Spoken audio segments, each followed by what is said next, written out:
ನಮಸ್ಕಾರ ವೀಕ್ಷಕರೇ, ಎಲ್ಲರಿಗೂ ಲಕ್ಕಿ ಗೀತಾ ಯೂಟ್ಯೂಬ್ ಚಾನಲ್ಗೆ ಸ್ವಾಗತ. ನೋಡ್ರಿ, ನಾವು ಇವತ್ತು ಕ್ಯಾರೆಟ್ ಚಟ್ನಿ ಮಾಡಾಕತ್ತಿದ್ದೀವಿ ರೀ. ಗಜ್ರಿಕಾಯಿ ಚಟ್ ಅಂತೀವಲ್ರಿ, ಆ ಚಟ್ನಿ ಮಾಡಾಕತ್ತೀನಿ ರೀ. ನೋಡೋಣ ಬನ್ನಿರಿ.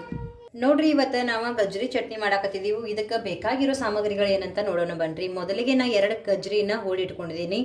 ಆಮೇಲೆ ಸ್ವಲ್ಪ ಒಂದು 4-5 ಎಸಳು ಬೆಳ್ಳುಳ್ಳಿ ಸುಲಿಟ್ಕೊಂಡಿದ್ದೀನಿ ರೀ. ಆಮೇಲೆ ಒಂದು 2 ಮೆಣಸಿನ್ಕಾಯಿ ತೊಗೊಂಡಿದ್ದೀನಿ ರೀ. ನಿಮ್ಗೆ ಖಾರ ಹೇಗೆ ಬೇಕೋ ಹಾಕಿ ತೊಗೊಳ್ರಿ.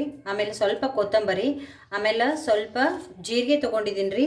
ಆಮೇಲೆ ಸ್ವಲ್ಪ ಉಪ್ಪು ತೊಗೊಂಡಿದ್ದೀನಿ ರೀ. ನೋಡೋಣ ರೀ, ಇವಾಗ ನಾವು ಹೆಂಗೆ ಮಾಡ್ತೀವಿ ಅಂತ ನೋಡೋಣ ಬನ್ನಿರಿ.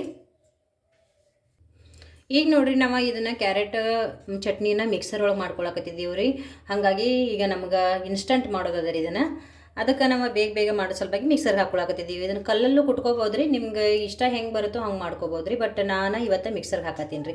ನೋಡಿರಿ, ಮೊದಲಿಗೆ ನಾನು ಕ್ಯಾರೆಟ್ ತೊಗೊಂಡೇನಿ ರೀ. ಇದು ಕ್ಯಾರೆಟ್ ತೋರಿಸಿದೆ ಇಲ್ಲಿ ಇಂಗ್ರೀಡಿಯೆಂಟ್ಸ್ ಒಳಗೆ.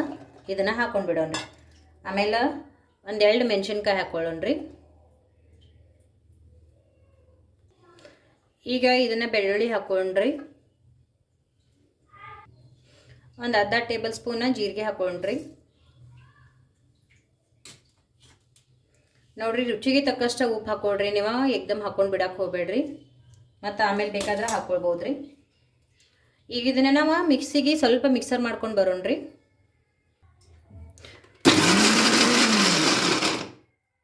ಈಗ ನೋಡ್ರಿ, ಇದು ಆಗೈತೆ ರೀ. ಇದು ಯಾವಾಗಲೂ ಜಬಡನ್ನು ನೀವು ಇದನ್ನು ಮಾಡ್ಕೋಬೇಕ್ರಿ. ಆ್ಯಕ್ಚುಲಿ ಜಾಸ್ತಿ ಇದನ್ನು ಮಾಡ್ಕೋಬೇಡ್ರಿ. ಆಮೇಲೆ ನೋಡ್ರಿ, ಈಗ ನಮ್ದು ಆಗೈತಿ.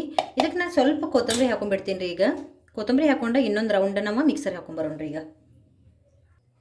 ಈಗ ನೋಡ್ರಿ, ನಮ್ದು ಗಜ್ರಿ ಚಟ್ನಿ ರೆಡಿ ಆಗ್ಯದ ರೀ. ಇದನ್ನು ನೀವು ರೊಟ್ಟಿ ಜೊತೆ, ಜೋಳದ ರೊಟ್ಟಿ ಜೊತೆ, ಆಮೇಲೆ ಚಪಾತಿ ಜೊತೆ ಹಚ್ಕೊಂಡು ತಿಂದ್ರೆ ಮಸ್ತ್ ಇರ್ತದೆ ನೋಡ್ರಿ. ಅನ್ನದ ಬಗ್ಗೆ ಹೇಳ್ಬೇಕಂದ್ರೆ, ಅನ್ನ ಪರಬ್ರಹ್ಮ ಸ್ವರೂಪ. ಅದು ಎಲ್ಲ ಜಾತಿಯವರ ಪರಿಶ್ರಮದಿಂದ ನಿನ್ನ ತಟ್ಟೆವರೆಗೂ ಬಂದಿದೆ. ಪ್ರತಿಯೊಂದರಲ್ಲೂ ಜಾತಿ ಹುಡುಕುವ ಭಾವನೆ ನಿನ್ನಲ್ಲಿದ್ದರೆ ಅನ್ನದ ಒಂದು ಅಗಳು ಮುಟ್ಟುವ ಹಕ್ಕು ನಿನಗಿಲ್ಲ. ನೋಡ್ರಿ, ಎಷ್ಟು ಅರ್ಥಭರಿತವಾಗೈತಿಲ್ಲ. ಈಗ ನಮ್ಮ ರೆಸಿಪಿ ನೋಡೋಣ ಬನ್ನಿರಿ. ಈ ನಮ್ಮ ರೆಸಿಪಿ ನಿಮಗೆ ಇಷ್ಟ ಆಗಿದ್ರೆ ಲೈಕ್ ಮಾಡಿರಿ, ಶೇರ್ ಮಾಡಿರಿ, ಸಬ್ಸ್ಕ್ರೈಬ್ ಮಾಡಿರಿ. ಧನ್ಯವಾದಗಳು.